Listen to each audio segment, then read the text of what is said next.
بخاری حدیث نمبر 201۔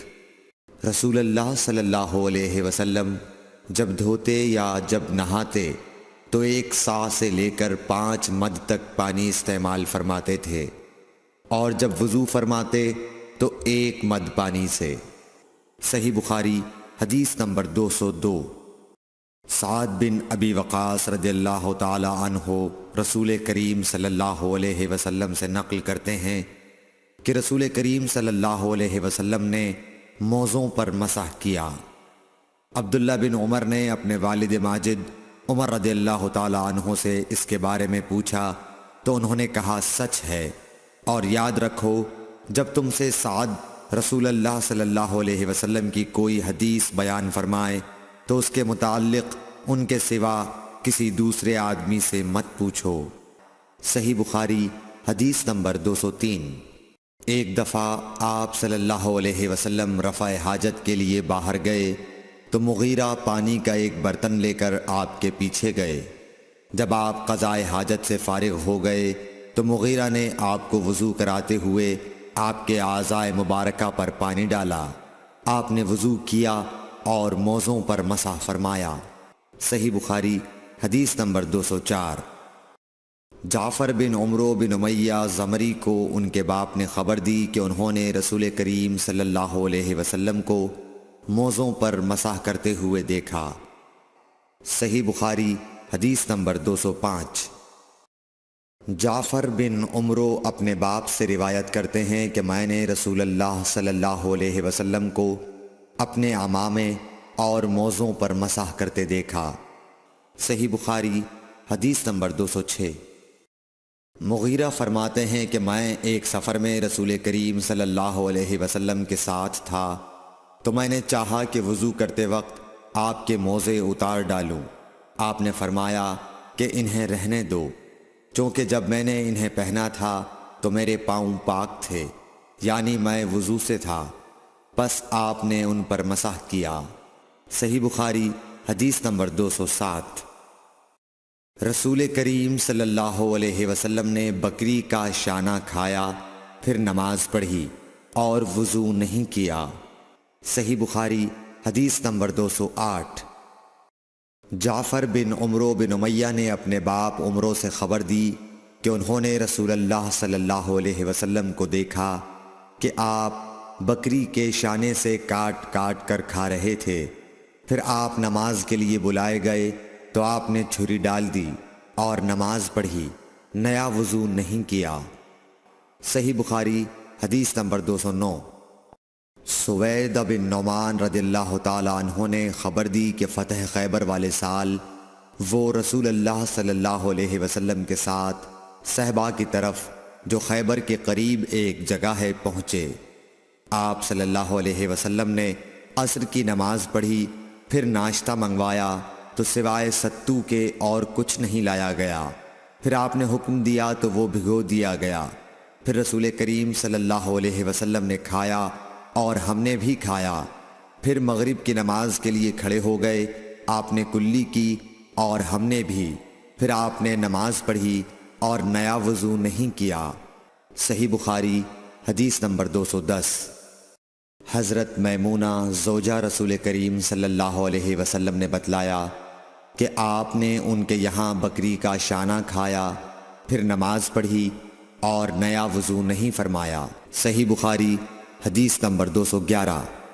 رسول اللہ صلی اللہ علیہ وسلم نے دودھ پیا، پھر کلی کی اور فرمایا اس میں چکنائی ہوتی ہے۔ صحیح بخاری حدیث نمبر 212۔ رسول کریم صلی اللہ علیہ وسلم نے فرمایا کہ جب نماز پڑھتے وقت تم میں سے کسی کو اونگ آ جائے تو چاہیے کہ وہ سو رہے یہاں تک کہ نیند کا اثر اس سے ختم ہو جائے۔ اس لیے جب تم میں سے کوئی شخص نماز پڑھنے لگے اور وہ اونگ رہا ہو تو وہ کچھ نہیں جانے گا کہ وہ خدا سے مغفرت طلب کر رہا ہے یا اپنے نفس کو بد دعا دے رہا ہے۔ صحیح بخاری حدیث نمبر 213۔ رسول اللہ صلی اللہ علیہ وسلم نے فرمایا کہ جب تم نماز میں اونگنے لگو تو سو جانا چاہیے، پھر اس وقت نماز پڑھے جب جان لے کہ وہ کیا پڑھ رہا ہے۔ صحیح بخاری حدیث نمبر 214۔ حضرت انس روایت کرتے ہیں کہ رسول کریم صلی اللہ علیہ وسلم ہر نماز کے لیے نیا وضو فرمایا کرتے تھے۔ میں نے کہا تم لوگ کس طرح کرتے تھے؟ کہنے لگے ہم میں سے ہر ایک کو اس کا وضو اس وقت تک کافی ہوتا جب تک کوئی وضو توڑنے والی چیز پیش نہ آ جاتی، یعنی پیشاب، پخانہ یا نیند وغیرہ۔ صحیح بخاری حدیث نمبر 215۔ سوید بن نعمان رضی اللہ تعالی عنہ نے بتلایا کہ ہم خیبر والے سال رسول اللہ صلی اللہ علیہ وسلم کے ہمراہ جب صحبہ میں پہنچے تو رسول کریم نے ہمیں عصر کی نماز پڑھائی۔ جب نماز پڑھ چکے تو آپ نے کھانے منگوائے، مگر کھانے میں صرف ستو ہی لایا گیا، سو ہم نے اس کو کھایا اور پیا۔ پھر رسول کریم صلی اللہ علیہ وسلم مغرب کی نماز کے لیے کھڑے ہو گئے تو آپ نے کلی کی، پھر ہمیں مغرب کی نماز پڑھائی اور نیا وضو نہیں کیا۔ صحیح بخاری حدیث نمبر 216۔ رسول اللہ صلی اللہ علیہ وسلم ایک دفعہ مدینے یا مکے کے ایک باغ میں تشریف لے گئے۔ وہاں آپ نے 2 شخصوں کی آواز سنی جنہیں ان کی قبروں میں عذاب کیا جا رہا تھا۔ آپ صلی اللہ علیہ وسلم نے فرمایا کہ ان پر عذاب ہو رہا ہے اور کسی بہت بڑے گناہ کی وجہ سے نہیں۔ پھر آپ صلی اللہ علیہ وسلم نے فرمایا بات یہ ہے کہ ایک شخص ان میں سے پیشاب کے چھینٹوں سے بچنے کا اہتمام نہیں کرتا تھا اور دوسرا شخص چغل خوری کیا کرتا تھا۔ پھر آپ صلی اللہ علیہ وسلم نے کھجور کی ایک ڈالی منگوائی اور اس کو توڑ کر 2 ٹکڑے کیا اور ان میں سے ایک ایک ٹکڑا ہر ایک کی قبر پر رکھ دیا۔ لوگوں نے آپ صلی اللہ علیہ وسلم سے پوچھا کہ یا رسول اللہ یہ آپ نے کیوں کیا؟ آپ نے فرمایا اس لیے کہ جب تک یہ ڈالیاں خشک نہ ہوں شاید اس وقت تک ان پر عذاب کم ہو جائے۔ صحیح بخاری حدیث نمبر 217۔ انس بن مالک رضی اللہ تعالی عنہ روایت کرتے ہیں کہ رسول کریم صلی اللہ علیہ وسلم جب رفع حاجت کے لیے باہر تشریف لے جاتے تو میں آپ کے پاس پانی لاتا، آپ اس سے استنجا فرماتے۔ صحیح بخاری حدیث نمبر 218۔ ایک مرتبہ رسول اللہ صلی اللہ علیہ وسلم 2 قبروں پر گزرے تو آپ نے فرمایا کہ ان دونوں قبر والوں کو عذاب دیا جا رہا ہے اور کسی بڑے گناہ پر نہیں۔ ایک تو ان میں سے پیشاب سے احتیاط نہیں کرتا تھا اور دوسرا چغل خوری کیا کرتا تھا۔ پھر آپ صلی اللہ علیہ وسلم نے ایک ہری ٹہنی لے کر بیچ سے اس کے 2 ٹکڑے کیے اور ہر ایک قبر پر ایک ٹکڑا گاڑ دیا۔ لوگوں نے پوچھا کہ یا رسول اللہ آپ نے ایسا کیوں کیا؟ آپ نے فرمایا شاید جب تک یہ ٹہنیاں خشک نہ ہوں ان پر عذاب میں کچھ تخفیف رہے۔ صحیح بخاری حدیث نمبر 219۔ رسول کریم صلی اللہ علیہ وسلم نے ایک دیہاتی کو مسجد میں پیشاب کرتے ہوئے دیکھا تو لوگوں سے آپ نے فرمایا اسے چھوڑ دو۔ جب وہ فارغ ہو گیا تو پانی منگوا کر آپ نے اس جگہ بہا دیا۔ صحیح بخاری حدیث نمبر 220۔ حضرت ابو ہریرہ رضی اللہ تعالی عنہ نے فرمایا کہ ایک اعرابی کھڑے ہو کر مسجد میں پیشاب کرنے لگا تو لوگ اس پر جھپٹنے لگے۔ یہ دیکھ کر رسول کریم صلی اللہ علیہ وسلم نے لوگوں سے فرمایا کہ اسے چھوڑ دو اور اس کے پیشاب پر پانی کا بھرا ہوا ڈول یا کچھ کم بھرا ہوا ڈول بہا دو، کیونکہ تم نرمی کے لیے بھیجے گئے ہو، سختی کے لیے نہیں۔ صحیح بخاری حدیث نمبر 221۔ ایک دیہاتی شخص آیا اور اس نے مسجد کے ایک کونے میں پیشاب کر دیا۔ لوگوں نے اس کو منع کیا تو رسول کریم صلی اللہ علیہ وسلم نے انہیں روک دیا۔ جب وہ پیشاب کر کے فارغ ہوا تو آپ نے اس کے پیشاب پر ایک ڈول پانی بہانے کا حکم دیا، چنانچہ بہا دیا گیا۔ صحیح بخاری حدیث نمبر 222۔ رسول کریم صلی اللہ علیہ وسلم کے پاس ایک بچہ لایا گیا، اس نے آپ کے کپڑے پر پیشاب کر دیا۔ آپ نے پانی منگایا اور اس پر بہا دیا۔ صحیح بخاری حدیث نمبر 223۔ قیس بنت محسن نامی ایک خاتون رسول کریم صلی اللہ علیہ وسلم کی خدمت اقدس میں اپنا چھوٹا بچہ لے کر آئیں جو کھانا نہیں کھاتا تھا، یعنی شیر خوار تھا۔ رسول کریم صلی اللہ علیہ وسلم نے اسے اپنی گود میں بٹھا لیا۔ اس بچے نے آپ کے کپڑے پر پیشاب کر دیا۔ آپ صلی اللہ علیہ وسلم نے پانی منگا کر کپڑے پر چھڑک دیا اور اسے نہیں دھویا۔ صحیح بخاری حدیث نمبر 224۔ حذیفہ رضی اللہ تعالی عنہ روایت کرتے ہیں کہ نبی کریم صلی اللہ علیہ وسلم کسی قوم کی کوڑی پر تشریف لائے، بس آپ صلی اللہ علیہ وسلم نے وہاں کھڑے ہو کر پیشاب کیا، پھر پانی منگایا۔ میں آپ صلی اللہ علیہ وسلم کے پاس پانی لے کر آیا تو آپ نے وضو فرمایا۔ صحیح بخاری حدیث نمبر 225۔ حذیفہ رضی اللہ تعالیٰ عنہ کہتے ہیں کہ ایک مرتبہ میں اور رسول کریم صلی اللہ علیہ وسلم جا رہے تھے کہ ایک قوم کی کوڑی پر جو ایک دیوار کے پیچھے تھی پہنچے تو آپ اس طرح کھڑے ہو گئے جس طرح ہم تم میں سے کوئی شخص کھڑا ہوتا ہے۔ پھر آپ نے پیشاب کیا اور میں ایک طرف ہٹ گیا۔ تب آپ نے مجھے اشارہ کیا تو میں آپ کے پاس پردے کی غرض سے آپ کی ایڑیوں کے قریب کھڑا ہو گیا، یہاں تک کہ آپ پیشاب سے فارغ ہو گئے۔ بوقت ضرورت ایسا بھی کیا جا سکتا ہے۔ صحیح بخاری حدیث نمبر 226۔ ابو موسیٰ اشعری پیشاب کے بارے میں سختی سے کام لیتے تھے اور کہتے تھے کہ بنی اسرائیل میں جب کسی کے کپڑے کو پیشاب لگ جاتا تو اسے کاٹ ڈالتے۔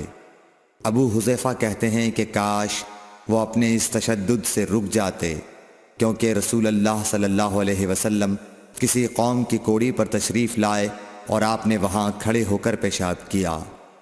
صحیح بخاری حدیث نمبر 227۔ ایک عورت نے رسول کریم صلی اللہ علیہ وسلم کی خدمت میں حاضر ہو کر عرض کی، حضور فرمائیے ہم میں سے کسی عورت کو کپڑے میں حیض آ جائے تو وہ کیا کرے؟ آپ نے فرمایا کہ پہلے اسے کھرچے، پھر پانی سے رگڑے اور پانی سے دھو ڈالے اور اسی کپڑے میں نماز پڑھ لے۔ صحیح بخاری حدیث نمبر 228۔ ابو حبیش کی بیٹی فاطمہ رسول اللہ صلی اللہ علیہ وسلم کی خدمت میں حاضر ہوئی اور اس نے کہا کہ میں ایک ایسی عورت ہوں جسے استحاضہ کی بیماری ہے، اس لیے میں پاک نہیں رہتی، تو کیا میں نماز چھوڑ دوں؟ آپ نے فرمایا نہیں، یہ ایک رگ کا خون ہے، حیض نہیں ہے، تو جب تجھے حیض آئے تو نماز چھوڑ دے، اور جب یہ دن گزر جائیں تو اپنے بدن اور کپڑے سے خون کو دھو ڈال، پھر نماز پڑھ۔ ہشام کہتے ہیں کہ میرے باپ عروہ نے کہا کہ حضور نے یہ بھی فرمایا کہ پھر ہر نماز کے لیے وضو کر یہاں تک کہ وہی حیض کا وقت پھر آ جائے۔ صحیح بخاری حدیث نمبر 229۔ حضرت عائشہ رضی اللہ تعالی عنہا فرماتی ہیں کہ میں رسول کریم صلی اللہ علیہ وسلم کے کپڑے سے جنابت کو دھوتی تھی، پھر اس کو پہن کر آپ نماز کے لیے تشریف لے جاتے اور پانی کے دھبے آپ کے کپڑے میں ہوتے تھے۔ صحیح بخاری حدیث نمبر 230۔ حضرت عائشہ رضی اللہ تعالی عنہا سے اس منی کے بارے میں پوچھا گیا جو کپڑے کو لگ جائے، تو انہوں نے فرمایا کہ میں منی کو رسول کریم صلی اللہ علیہ وسلم کے کپڑے سے دھو ڈالتی تھی، پھر آپ نماز کے لیے باہر تشریف لے جاتے اور دھونے کا نشان یعنی پانی کے دھبے آپ کے کپڑے میں باقی ہوتے۔ صحیح بخاری حدیث نمبر 231۔ حضرت عائشہ رضی اللہ تعالی عنہا نے فرمایا کہ میں رسول کریم صلی اللہ علیہ وسلم کے کپڑے سے منی کو دھو ڈالتی تھی، پھر آپ نماز کے لیے باہر نکلتے اور دھونے کا نشان یعنی پانی کے دھبے کپڑے میں ہوتے۔ صحیح بخاری حدیث نمبر 232۔ حضرت عائشہ رضی اللہ تعالی عنہا رسول کریم صلی اللہ علیہ وسلم کے کپڑے سے منی کو دھو ڈالتی تھیں۔ وہ فرماتی ہیں کہ پھر کبھی میں ایک دھبا یا کئی دھبے دیکھتی تھی۔ صحیح بخاری حدیث نمبر 233۔ کچھ لوگ اوقل یا اورینا قبیلوں کے مدینے میں آئے اور بیمار ہو گئے۔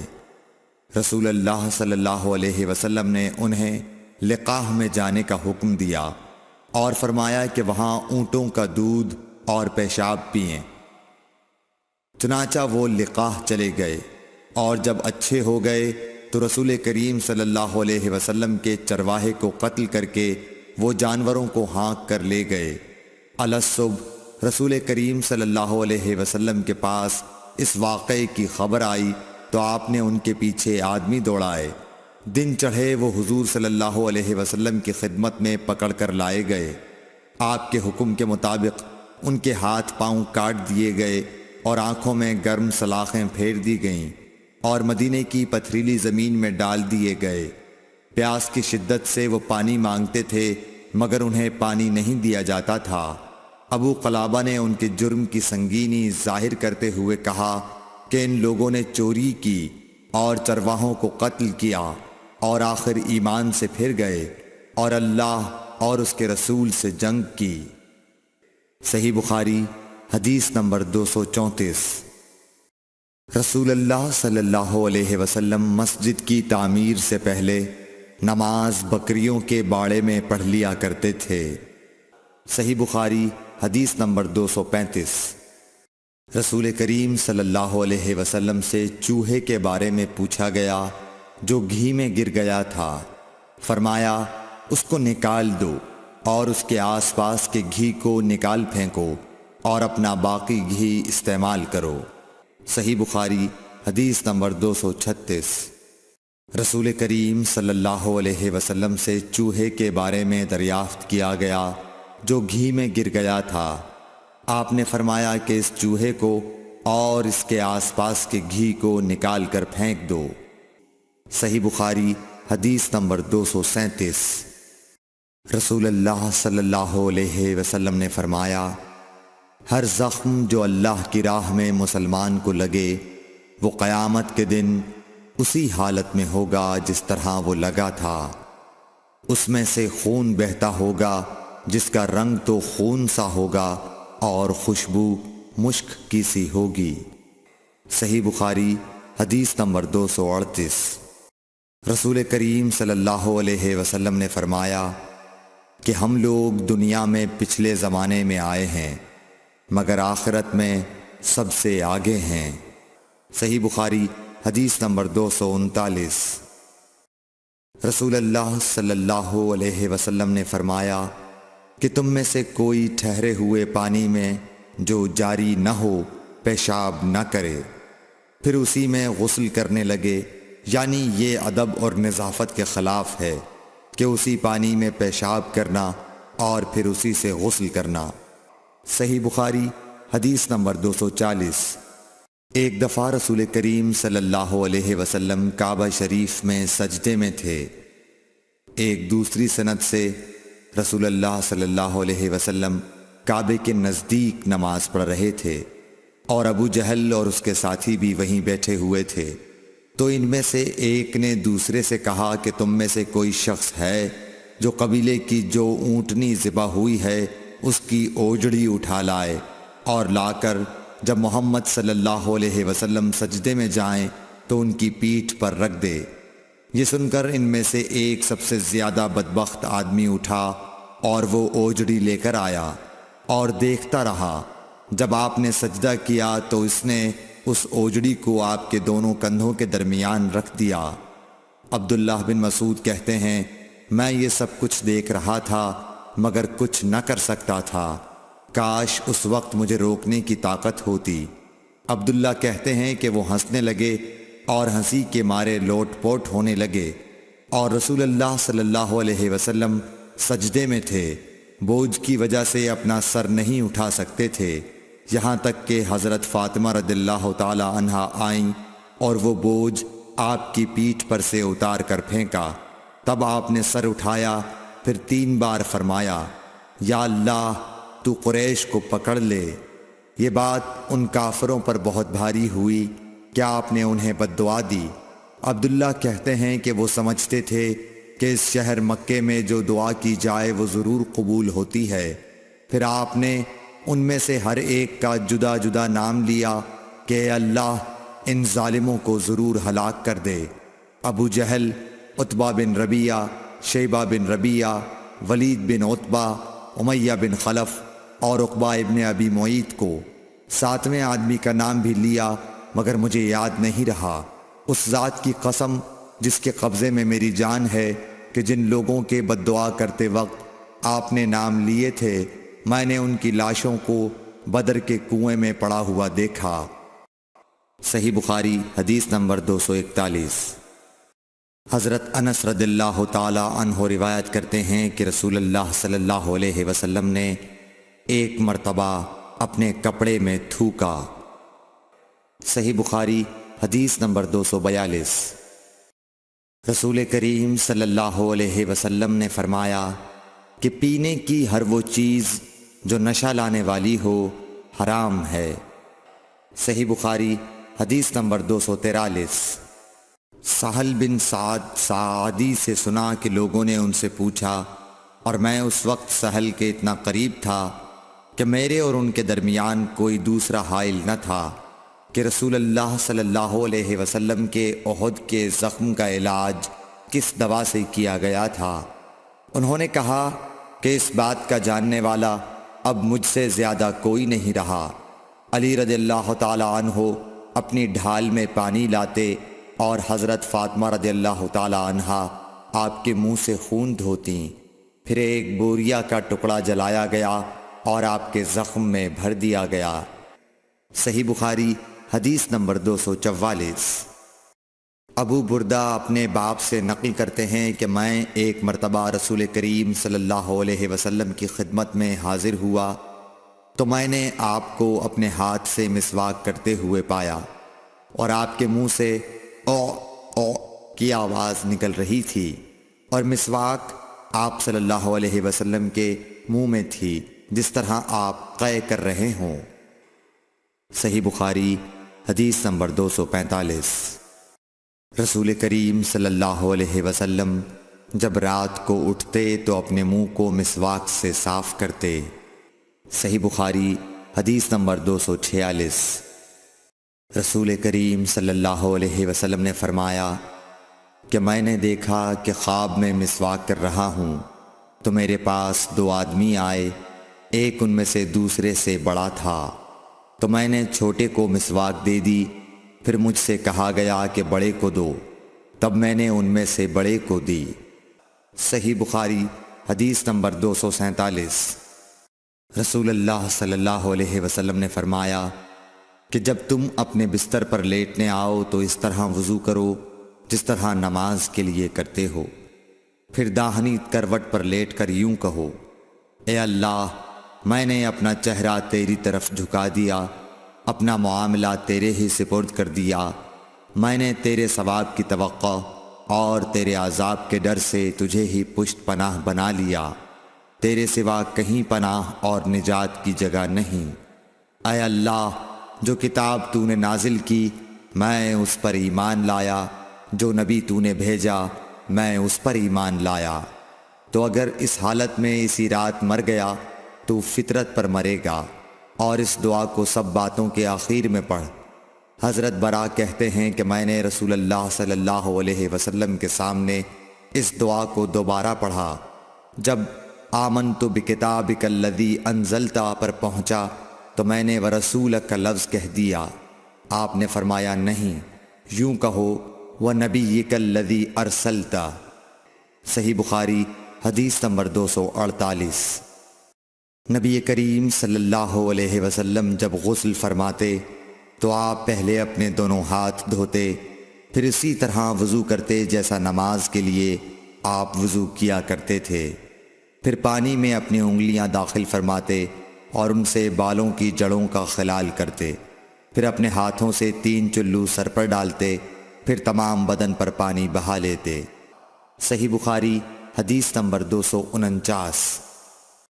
حضرت میمونہ رضی اللہ تعالی عنہا نبی کریم صلی اللہ علیہ وسلم کی زوجہ مطہرہ نے بتلایا کہ نبی کریم صلی اللہ علیہ وسلم نے نماز کے وضو کی طرح ایک مرتبہ وضو کیا، البتہ پاؤں نہیں دھوئے۔ پھر اپنی شرمگاہ کو دھویا اور جہاں کہیں بھی نجاست لگ گئی تھی اس کو دھویا، پھر اپنے اوپر پانی بہا لیا، پھر پہلی جگہ سے ہٹ کر اپنے دونوں پاؤں کو دھویا۔ آپ کا غسل جنابت اسی طرح ہوا کرتا تھا۔ صحیح بخاری حدیث نمبر 250۔ حضرت عائشہ رضی اللہ تعالی عنہا نے بتلایا کہ میں اور نبی کریم صلی اللہ علیہ وسلم ایک ہی برتن میں غسل کیا کرتے تھے، اس برتن کو فرق کہا جاتا تھا۔ صحیح بخاری حدیث نمبر 251۔ ابو سلمہ اور حضرت عائشہ رضی اللہ تعالی عنہا کے بھائی حضرت عائشہ رضی اللہ تعالی عنہا کی خدمت میں گئے۔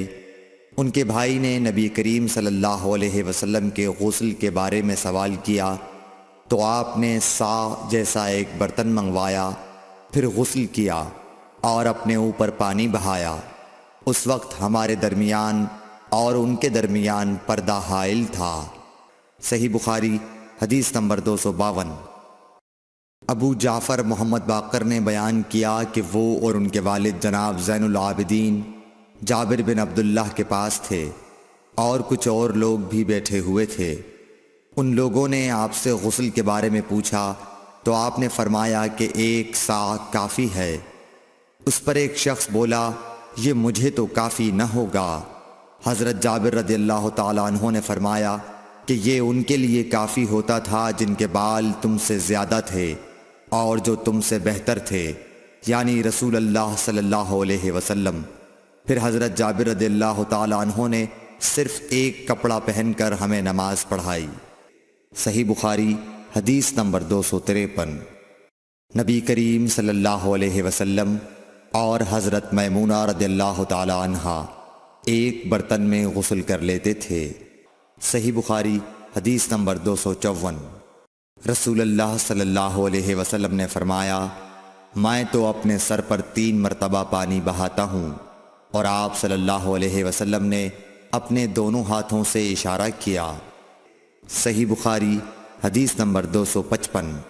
جابر بن عبداللہ رضی اللہ تعالی عنہ نے فرمایا کہ نبی اکرم صلی اللہ علیہ وسلم اپنے سر پر 3 مرتبہ پانی بہاتے تھے۔ صحیح بخاری حدیث نمبر 256۔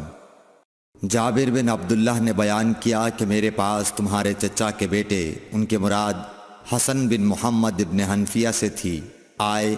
انہوں نے پوچھا کہ جنابت کے غسل کا کیا طریقہ ہے؟ میں نے کہا، نبی کریم صلی اللہ علیہ وسلم 3 چلو پانی لیتے اور ان کو اپنے سر پر بہاتے تھے، پھر اپنے تمام بدن پر پانی بہاتے تھے۔ حسن نے اس پر کہا کہ میں تو بہت بالوں والا آدمی ہوں۔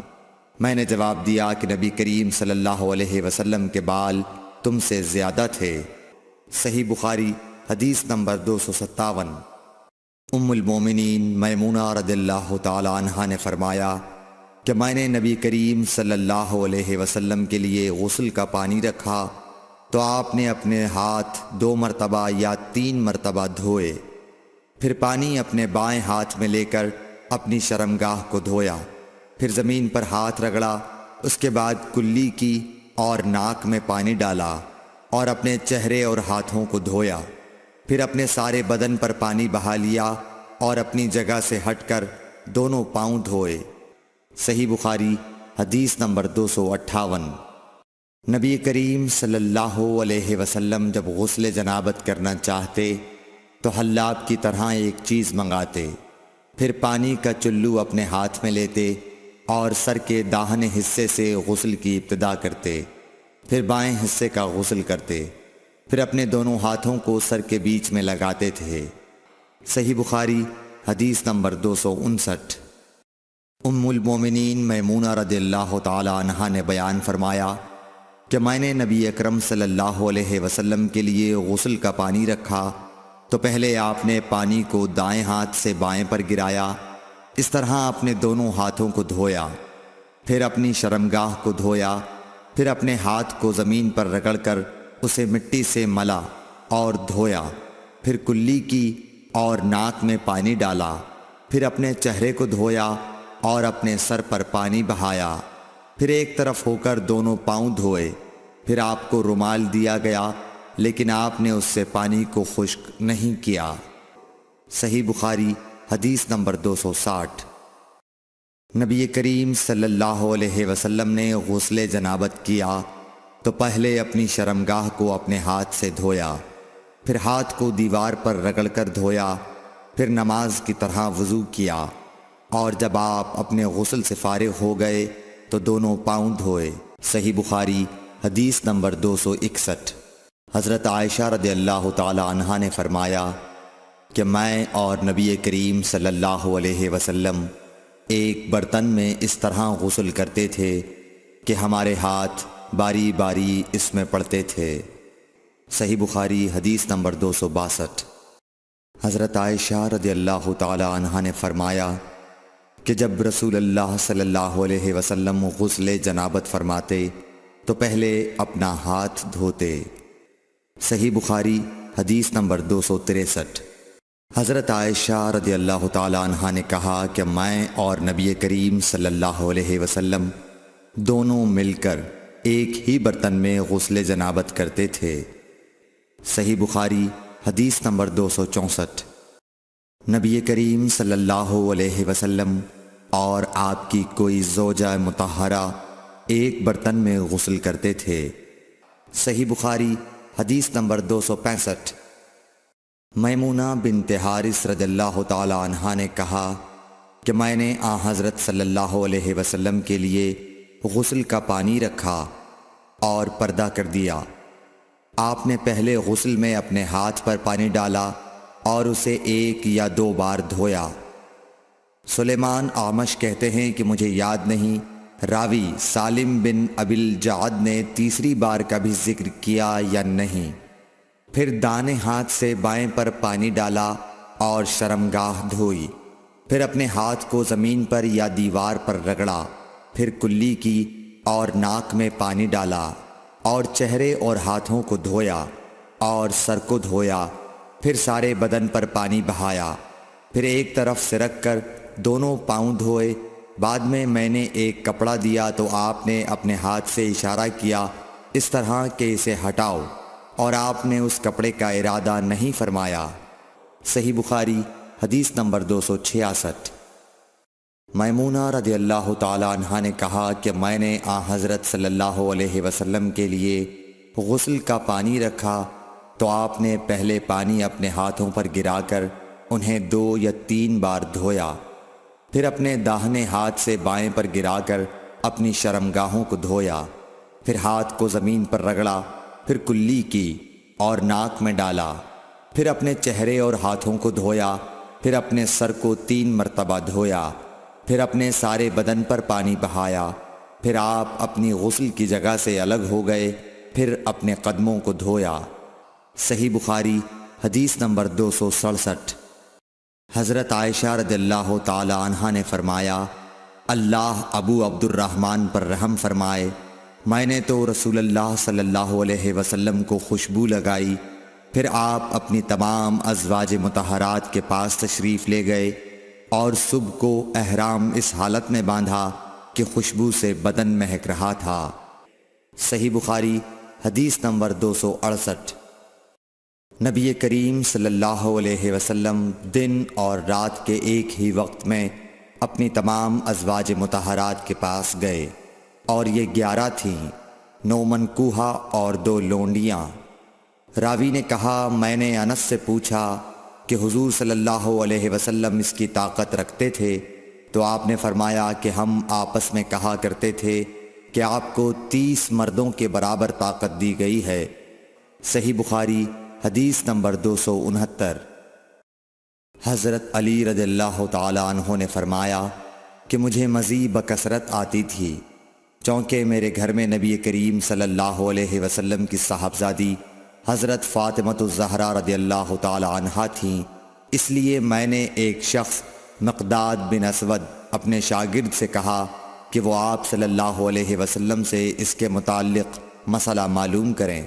انہوں نے پوچھا تو آپ نے فرمایا کہ وضو کر اور شرمگاہ کو دھو، یہی کافی ہے۔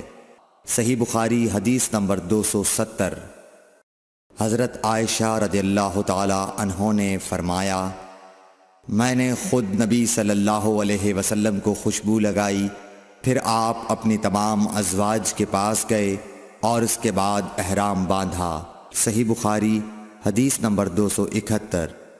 حضرت عائشہ رضی اللہ تعالی عنہا نے فرمایا، گویا کہ میں حضرت صلی اللہ علیہ وسلم کی مانگ میں خوشبو کی چمک دیکھ رہی ہوں، اس حال میں کہ آپ احرام باندھے ہوئے ہیں۔ صحیح بخاری حدیث نمبر 272۔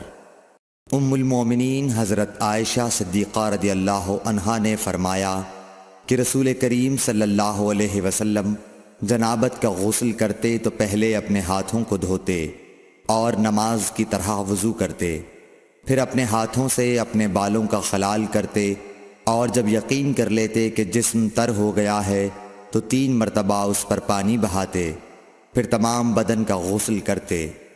صحیح بخاری حدیث نمبر 273۔ حضرت عائشہ رضی اللہ تعالی عنہا نے فرمایا کہ میں اور رسول کریم صلی اللہ علیہ وسلم ایک برتن میں غسل کرتے تھے، ہم دونوں اس سے چلو بھر بھر کر پانی لیتے تھے۔ صحیح بخاری حدیث نمبر 274۔ ام المومنین حضرت میمونہ رضی اللہ عنہا نے فرمایا کہ رسول اللہ صلی اللہ علیہ وسلم نے غسل جنابت کے لیے پانی رکھا، پھر آپ نے پہلے 2 یا 3 مرتبہ اپنے دائیں ہاتھ سے بائیں ہاتھ پر پانی ڈالا، پھر شرمگاہ دھوئی، پھر ہاتھ کو زمین پر یا دیوار پر 2 یا 3 بار رگڑا، پھر کلی کی اور ناک میں ڈالا اور اپنے چہرے اور بازوؤں کو دھویا، پھر سر پر پانی بہایا اور سارے بدن کا غسل کیا، پھر اپنی جگہ سے سرک کر پاؤں دھوئے۔ حضرت میمونہ رضی اللہ عنہا نے فرمایا کہ میں ایک کپڑا لائی تو آپ نے اسے نہیں لیا اور ہاتھوں ہی سے پانی جھاڑنے لگے۔ صحیح بخاری حدیث نمبر 275۔ حضرت ابو ہریرہ رضی اللہ تعالی عنہ سے روایت ہے کہ نماز کی تکبیر ہوئی اور صفیں برابر ہو گئیں، لوگ کھڑے تھے کہ رسول کریم صلی اللہ علیہ وسلم اپنے حجرے سے ہماری طرف تشریف لائے۔ جب آپ مصلی پر کھڑے ہو چکے تو یاد آیا کہ آپ جنبی ہیں، پس آپ نے ہم سے فرمایا کہ اپنی جگہ کھڑے رہو، اور آپ واپس چلے گئے۔ پھر آپ نے غسل کیا اور واپس ہماری طرف تشریف لائے تو سر سے پانی کے قطرے ٹپک رہے تھے۔ آپ نے نماز کے لیے تکبیر کہی اور ہم نے آپ کے ساتھ نماز ادا کی۔ صحیح بخاری حدیث نمبر 276۔ حضرت میمونہ رضی اللہ عنہا نے فرمایا کہ میں نے نبی صلی اللہ علیہ وسلم کے لیے غسل کا پانی رکھا اور ایک کپڑے سے پردہ کر دیا۔ پہلے آپ نے اپنے دونوں ہاتھوں پر پانی ڈالا اور انہیں دھویا، پھر اپنے داہنے ہاتھ سے بائیں ہاتھ میں پانی لیا اور شرمگاہ دھوئی، پھر ہاتھ کو زمین پر مارا اور دھویا، پھر کلی کی اور ناک میں پانی ڈالا اور چہرے اور بازو دھوئے، پھر سر پر پانی بہایا اور سارے بدن کا غسل کیا۔ اس کے بعد آپ مقام غسل سے ایک طرف ہو گئے، پھر دونوں پاؤں دھوئے۔ اس کے بعد میں نے آپ کو ایک کپڑا دینا چاہا تو آپ نے اسے نہیں لیا اور آپ ہاتھوں سے پانی جھاڑنے لگے۔ صحیح بخاری حدیث نمبر 277۔ حضرت عائشہ رضی اللہ تعالی عنہا نے فرمایا کہ ہم ازواج مطہرات میں سے کسی کو اگر جنابت لاحق ہوتی تو وہ ہاتھوں میں پانی لے کر سر پر 3 مرتبہ ڈالتیں، پھر ہاتھ میں پانی لے کر سر کے داہنے حصے کا غسل کرتیں اور دوسرے ہاتھ سے بائیں حصے کا غسل کرتیں۔ صحیح بخاری حدیث نمبر 278۔ نبی کریم صلی اللہ علیہ وسلم نے فرمایا، بنی اسرائیل ننگے ہو کر اس طرح نہاتے تھے کہ ایک شخص دوسرے کو دیکھتا، لیکن حضرت موسیٰ تنہا پردے سے غسل فرماتے۔ اس پر انہوں نے کہا کہ بخدا موسیٰ کو ہمارے ساتھ غسل کرنے میں صرف یہ چیز مانے ہے کہ آپ کے خصیے بڑھے ہوئے ہیں۔ ایک مرتبہ موسیٰ علیہ السلام غسل کرنے لگے اور آپ نے کپڑوں کو ایک پتھر پر رکھ دیا، اتنے میں پتھر کپڑوں کو لے بھاگا اور موسیٰ بھی اس کے پیچھے بڑی تیزی سے دوڑے۔ آپ کہتے جاتے تھے، اے پتھر میرا کپڑا دے، اے پتھر میرا کپڑا دے۔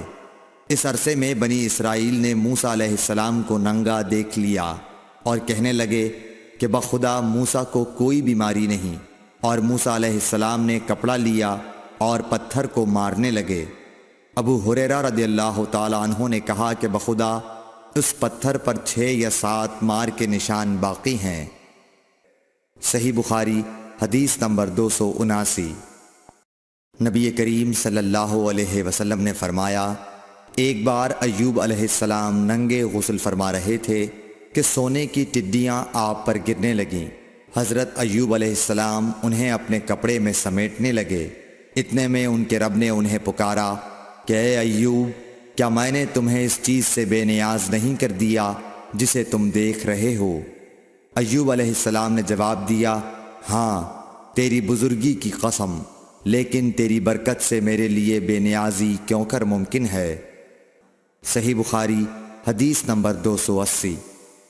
ام ہانی بنت ابی طالب کو یہ کہتے سنا کہ میں فتح مکہ کے دن رسول اللہ صلی اللہ علیہ وسلم کی خدمت میں حاضر ہوئی تو میں نے دیکھا کہ آپ غسل فرما رہے ہیں اور فاطمہ رضی اللہ تعالی عنہ نے پردہ کر رکھا ہے۔ نبی اکرم صلی اللہ علیہ وسلم نے پوچھا، یہ کون ہیں؟ میں نے عرض کیا کہ میں ام ہانی ہوں۔ صحیح بخاری حدیث نمبر 281۔ حضرت میمونہ رضی اللہ تعالی عنہا نے کہا، جب نبی کریم صلی اللہ علیہ وسلم غسل جنابت فرما رہے تھے میں نے آپ کا پردہ کیا تھا تو آپ نے پہلے اپنے ہاتھ دھوئے، پھر داہنے ہاتھ سے بائیں پر پانی بہایا اور شرمگاہ دھوئی اور جو کچھ اس میں لگ گیا تھا اسے دھویا، پھر ہاتھ کو زمین یا دیوار پر رگڑ کر دھویا، پھر نماز کی طرح وضو کیا پاؤں کے علاوہ، پھر پانی اپنے سارے بدن پر بہایا اور اس جگہ سے ہٹ کر دونوں قدموں کو دھویا۔ صحیح بخاری حدیث نمبر 282۔ ام المومنین ام سلمہ رضی اللہ تعالی عنہ نے فرمایا کہ ام سلیم ابو طلحہ رضی اللہ عنہ کی عورت رسول اللہ صلی اللہ علیہ وسلم کی خدمت میں حاضر ہوئیں اور کہا کہ اللہ تعالی حق سے حیا نہیں کرتا، کیا عورت پر بھی جبکہ اسے احتلام ہو غسل واجب ہو جاتا ہے؟ تو رسول اللہ صلی اللہ علیہ وسلم نے فرمایا، ہاں اگر اپنی منی کا پانی دیکھے تو اسے بھی غسل کرنا ہوگا۔ صحیح بخاری حدیث نمبر 283۔ مدینے کے کسی راستے پر نبی کریم صلی اللہ علیہ وسلم سے ابو ہریرہ رضی اللہ تعالی عنہ کی ملاقات ہوئی۔ اس وقت ابو ہریرہ جنابت کی حالت میں تھے۔ ابو ہریرہ رضی اللہ تعالی عنہ نے کہا کہ میں پیچھے رہ کر لوٹ گیا اور غسل کر کے واپس آیا تو رسول اللہ صلی اللہ علیہ وسلم نے دریافت فرمایا کہ اے ابو ہریرہ کہاں چلے گئے تھے؟ انہوں نے جواب دیا کہ میں جنابت کی حالت میں تھا، اس لیے میں نے آپ کے ساتھ بغیر غسل کے بیٹھنا برا جانا۔ آپ صلی اللہ علیہ وسلم نے ارشاد فرمایا، سبحان اللہ، مومن ہرگز نجس نہیں ہو سکتا۔ صحیح بخاری حدیث نمبر 284۔ نبی صلی اللہ علیہ وسلم اپنی تمام ازواج کے پاس ایک ہی رات میں تشریف لے گئے۔ اس وقت آپ کے ازواج میں 9 بیویاں تھیں۔ صحیح بخاری حدیث نمبر 285۔ ابو ہریرہ رضی اللہ تعالی عنہ نے کہا کہ میری ملاقات رسول اللہ صلی اللہ علیہ وسلم سے ہوئی۔ اس وقت میں جنبی تھا، آپ نے میرا ہاتھ پکڑ لیا اور میں آپ کے ساتھ چلنے لگا۔ آخر آپ ایک جگہ بیٹھ گئے اور میں آہستہ سے اپنے گھر آیا اور غسل کر کے حاضر خدمت ہوا۔ آپ ابھی بیٹھے ہوئے تھے۔ آپ نے دریافت فرمایا، اے ابو ہریرہ کہاں چلے گئے تھے؟ میں نے واقعہ بیان کیا تو آپ صلی اللہ علیہ وسلم نے فرمایا، سبحان اللہ، مومن تو نجس نہیں ہوتا۔ صحیح بخاری حدیث نمبر 286۔ ہم سے ابو نعیم نے بیان کیا، کہا ہم سے حشام اور شیبان نے، وہ یحییٰ سے، وہ ابو سلمہ سے، کہا میں نے عائشہ رضی اللہ تعالی عنہا سے پوچھا کہ کیا نبی کریم صلی اللہ علیہ وسلم جنابت کی حالت میں گھر میں سوتے تھے؟ کہا ہاں، لیکن وضو کر لیتے تھے۔ صحیح بخاری حدیث نمبر 287۔ عمر بن خطاب رضی اللہ تعالیٰ عنہ نے رسول اللہ صلی اللہ علیہ وسلم سے پوچھا کہ کیا ہم میں سے کوئی جنابت کی حالت میں سو سکتا ہے؟ فرمایا ہاں، وضو کر کے جنابت کی حالت میں بھی سو سکتے ہو۔ صحیح بخاری حدیث نمبر 288۔ حضرت عائشہ رضی اللہ تعالیٰ عنہ نے فرمایا کہ نبی کریم صلی اللہ علیہ وسلم جب جنابت کی حالت میں ہوتے اور سونے کا ارادہ کرتے تو شرمگاہ کو دھو لیتے اور نماز کی طرح وضو کرتے۔ صحیح بخاری حدیث نمبر 289۔ حضرت عمر رضی اللہ تعالیٰ عنہ نے نبی کریم صلی اللہ علیہ وسلم سے دریافت کیا کہ کیا ہم جنابت کی حالت میں سو سکتے ہیں؟ آپ نے فرمایا ہاں، لیکن وضو کر کے۔ صحیح بخاری حدیث نمبر 290۔ حضرت عمر رضی اللہ تعالیٰ عنہ نے رسول اللہ صلی اللہ علیہ وسلم سے عرض کی کہ رات میں انہیں غسل کی ضرورت ہو جایا کرتی ہے۔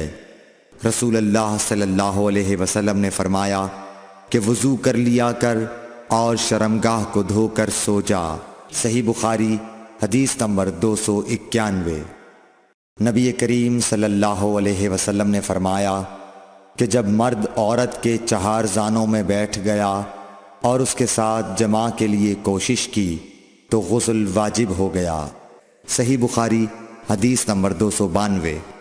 حضرت عثمان بن عفان رضی اللہ تعالیٰ عنہ سے پوچھا گیا کہ مرد اپنی بیوی سے ہم بستر ہوا لیکن انزال نہیں ہوا تو وہ کیا کرے؟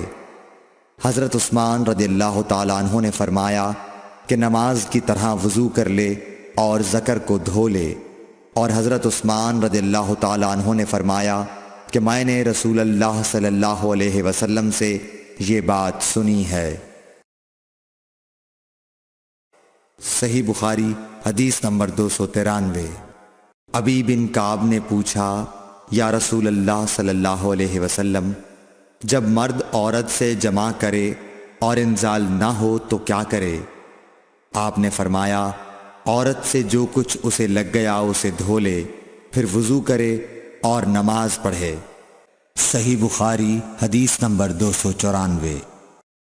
حضرت عائشہ رضی اللہ تعالی عنہ فرماتی ہیں کہ ہم حج کے ارادے سے نکلے، جب ہم مقام صرف میں پہنچے تو میں حائضہ ہو گئی اور اس رنج میں رونے لگی کہ رسول اللہ صلی اللہ علیہ وسلم تشریف لائے۔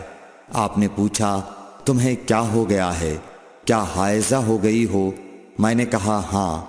آپ نے فرمایا یہ ایک ایسی چیز ہے جس کو اللہ تعالیٰ نے آدم کی بیٹیوں کے لیے لکھ دیا ہے، اس لیے تم بھی حج کے لیے افعال پورے کر لو، البتہ بیت اللہ کا طواف نہ کرنا۔ حضرت عائشہ رضی اللہ تعالیٰ عنہا نے فرمایا کہ رسول اللہ صلی اللہ علیہ وسلم نے اپنی بیویوں کی طرف سے گائے کی قربانی کی۔ صرف ایک مقام مکے سے 6-7 میل کے فاصلے پر ہے۔ صحیح بخاری حدیث نمبر 295۔ حضرت عائشہ رضی اللہ تعالی عنہا نے فرمایا میں رسول اللہ صلی اللہ علیہ وسلم کے سر مبارک کو حائضہ ہونے کی حالت میں کنگھا کیا کرتی تھی۔ صحیح بخاری حدیث نمبر 296۔ حشام بن عروہ نے عروہ کے واسطے سے بتایا کہ ان سے سوال کیا گیا کیا حائضہ بیوی میری خدمت کر سکتی ہے یا ناپاکی کی حالت میں عورت مجھ سے نزدیک ہو سکتی ہے؟ عروہ نے فرمایا میرے نزدیک تو اس میں کوئی حرج نہیں ہے، اس طرح کی عورتیں میری بھی خدمت کرتی ہیں اور اس میں کسی کے لیے بھی کوئی حرج نہیں، اس لیے کہ مجھے حضرت عائشہ رضی اللہ تعالی عنہا نے خبر دی کہ وہ رسول کریم صلی اللہ علیہ وسلم کو حائضہ ہونے کی حالت میں کنگھا کیا کرتی تھیں، اور رسول اللہ صلی اللہ علیہ وسلم اس وقت مسجد میں معتکف ہوتے، آپ اپنا سر مبارک قریب کر دیتے اور حضرت عائشہ رضی اللہ تعالی عنہا اپنے حجرے ہی سے کنگھا کر دیتی حالانکہ وہ حائضہ ہوتی۔ صحیح بخاری حدیث نمبر 297۔ حضرت عائشہ رضی اللہ تعالی عنہا نے بیان کیا کہ نبی کریم صلی اللہ علیہ وسلم میری گود میں سر رکھ کر قرآن مجید پڑھتے حالانکہ میں اس وقت حیض والی ہوتی تھی۔ صحیح بخاری حدیث نمبر 298۔ سلمہ رضی اللہ تعالی عنہا نے کہا کہ میں نبی کریم صلی اللہ علیہ وسلم کے ساتھ ایک چادر میں لیٹی ہوئی تھی، اتنے میں مجھے حیض آ گیا، اس لیے میں آہستہ سے باہر نکل آئی اور اپنے حیض کے کپڑے پہن لیے۔ حضور صلی اللہ علیہ وسلم نے پوچھا، کیا تمہیں نفاس آ گیا ہے؟ میں نے عرض کیا ہاں۔ پھر مجھے آپ نے بلا لیا اور میں چادر میں آپ کے ساتھ لیٹ گئی۔ صحیح بخاری حدیث نمبر 299۔ حضرت عائشہ رضی اللہ تعالی عنہا نے فرمایا، میں اور نبی کریم صلی اللہ علیہ وسلم ایک ہی برتن میں غسل کرتے تھے، حالانکہ دونوں جنبی ہوتے۔ صحیح بخاری حدیث نمبر 300۔ حضرت عائشہ رضی اللہ تعالی عنہا نے فرمایا کہ آپ مجھے حکم فرماتے، پس میں ازار باندھ لیتی، پھر آپ میرے ساتھ مباشرت کرتے، اس وقت میں حائضہ ہو